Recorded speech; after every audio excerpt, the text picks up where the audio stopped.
So I'm doing this video in regards to what I said about Singaporeans being small-minded, submissive, not creative people, rule followers, and people who don't think out of the box. Firstly, I want to apologize for using the term everybody in what I said. Let me correct that. I would say that it's the majority of Singaporeans that are like that, but please allow me to justify this. Like, I'm the first Singaporean to make it to the finals of K-pop Star Hunt. And I'm not trying to be cocky, but it is the truth. I am the first and the only one, and you guys just hate my attitude, and I'm fine with that. So now that I've clarified all that I want to clarify, onto the real topic. Why am I not proud to be Singaporean? It's not a bad country. Singapore is a beautiful country. It has great architecture, it's a great city, it has a great standard of living, clean water, nice grass, blah blah blah. It's really fancy, but only if you can afford it. So it brings me to my first point, okay?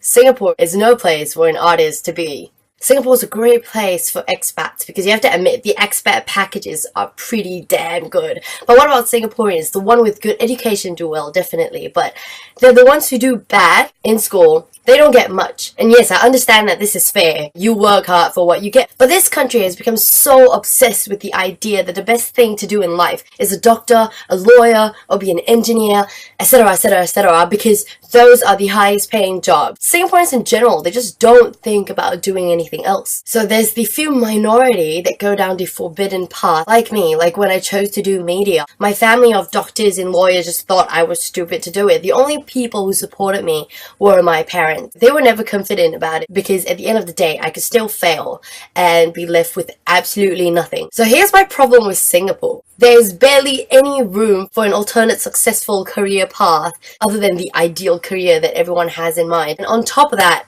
Straits Times had the guts to post on the front page of the paper sometime last year that our payment system is better than the minimum wage system, which is just ridiculous. And that brings me to my second point. Singaporeans are narrow-minded. Why do I say this? Because believe me, majority of the Singaporean population would have just bought the headline news and believed that our payment system is better than the minimum wage, which is absolutely ridiculous. It's just bullshit.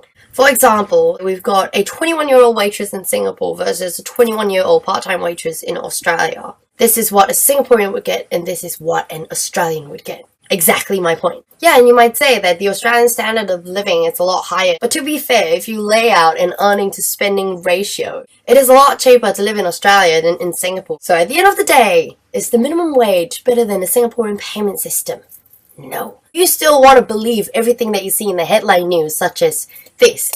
No, you shouldn't. Here comes my third point. Singaporeans are not creative. I'm not saying that there's no talent in Singapore. There's a lot of talent. But all these talents are not seen. Why? Because of a very, very simple reason. The education system in Singapore. This is where I'm going to bring my sisters into the picture. Both my sisters, they study in international schools in Taiwan. And after just 2 years of studying there, they have grown really differently from other Singaporeans because of the education system in their school. So what is the difference? They have room for creativity. In Taiwan, for example, art classes, they just throw you a theme and you do what you want. Just let your creativity flow. It's definitely a lot harder, but it encourages a lot more creativity than the Singaporean education system. In Singapore, you gotta admit, every single one of us will homework robots. We get home, we sit down at the table, we finish our homework, we go for dinner, we have a shower, we go to bed. That's it. That is the Singaporean daily schedule, and it's shit. Majority of Singaporean parents, they just believe, okay, this is the path that my kid has to take.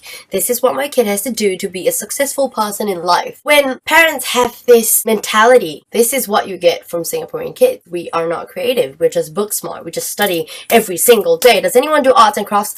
No, it's not concerned about others. They brush off people who want to help as well. Once again, I am saying this from experience. The only person who has ever accepted my help was when I sent a lost handicapped tissue seller from Chinatown home. I'm not rich. I'm a pretty broke person, but because this guy was lost and I realized it was going to take him like an hour and 40 minutes to get home, I put him in a cab, drove him home, paid for that cab fare, and then went home myself. It was a detour, Chinatown to Punggol to Bedok, so it wasn't fancy, but I did it anyway. So I want you to ask yourself, would you have done it? So for the last time, don't call me a spoiled brat because I'm not rich, I am not spoiled. I have been supporting myself and living independently since the age of 19, and that is earlier than most Singaporean kids. I earn my own keep. I believe my parents have done well in bringing me up. So roll your eyes if you want, scoff if you want. But because I stand up for things that I believe in, and because I'm a brutally honest person, it doesn't make my parents bad parents, because they accept that I am an honest person who speaks my mind, and I am not a fake person who smiles at the camera and lies. Then you're just another damaged product of society which asks people to be fake so that other people will like them.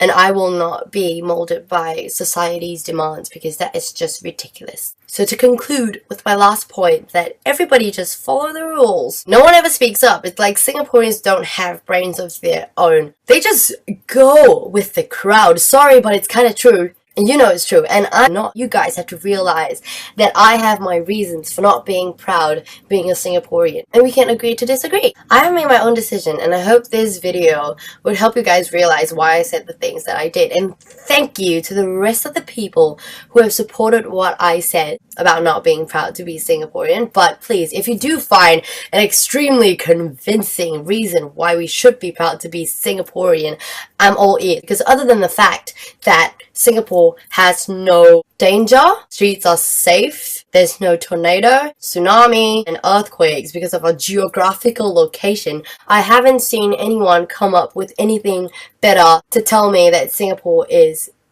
an awesome country. So why are you proud to be Singaporean? Because hit me with a valid answer and I'm all ears. A lot of you want me out of the country, and trust me, it's a matter of time before I'm out of here, because I truly think that I'm better suited for other countries. And there you go. Once again, Steph is brutally honest, and if you don't like it, well, fuck you.